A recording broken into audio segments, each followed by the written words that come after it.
আসসালামু আলাইকুম। দেখেন আমাদের ধানের জমি সমস্ত ধান বাতাসে শুয়ে পড়েছে। অলরেডি বন্যার পানিও ঢুকে পড়েছে। দেখেন অলরেডি বন্যার পানিও ঢুকে পড়েছে ক্ষেতের ভিতরে।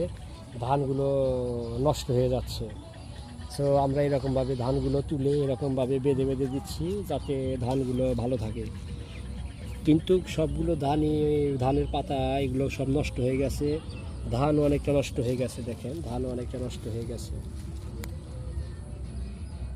দেখুন সমস্ত প্রায় অর্ধেক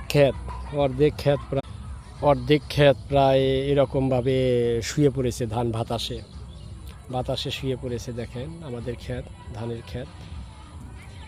দেখেন আমরা এরকমভাবে ধান বেঁধে বেঁধে দিচ্ছি। দেখেন এগুলোকে এরকমভাবে বেঁধে দিচ্ছি যাতে করে সেগুলো পানির থেকে উপরে থাকে।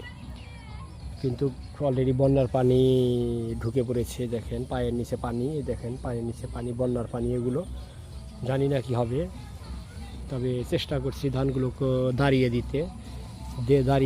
বেঁধে বেঁধে দিচ্ছি। এরকমভাবে বেঁধে দিচ্ছি, এগুলো বেঁধে দিচ্ছি এরকমভাবে।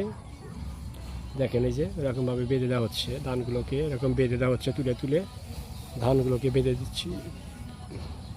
অলরেডি বন্যার পানি ঢুকে পড়েছে, জানি না কি হবে। দেখেন সমস্ত ধানই কাঁচা আছে, কিন্তু বন্যার পানি অলরেডি ঢুকে পড়েছে। পুরা মাঠ পানিতে ডুবে যাচ্ছে। একটা দুইটা ধান ক্ষেত মাত্র কাটা হয়েছে, আর বাদ বাকি সবগুলো ধান ক্ষেত এরকমভাবে কাটা হয়নি। দেখেন কাটা হয়নি, সব কাটা হয়নি। বিকালবেলায় সূর্য অস্ত যাচ্ছে। কত সুন্দর প্রাকৃতিক দৃশ্য গ্রাম বাংলার, খুব সুন্দর। ওইটা হেজুল গাছ, ঠিক দাগের মাঝখান বিলে হেজুল গাছ। অনেকের জমির ধান কাটছে বন্যার পানিতে, পাকেনি তবুও কাটছে। দেখেন শুধু ধান আর ধান, কিন্তু বন্যার পানি ঢুকে পড়েছে। আমাদের ধানও এরকমভাবে আমরা বেঁধে দিচ্ছি। দেখেন আমাদের ধানও আমরা এরকমভাবে বেঁধে দিচ্ছি যাতে ধানগুলো ভালো থাকে।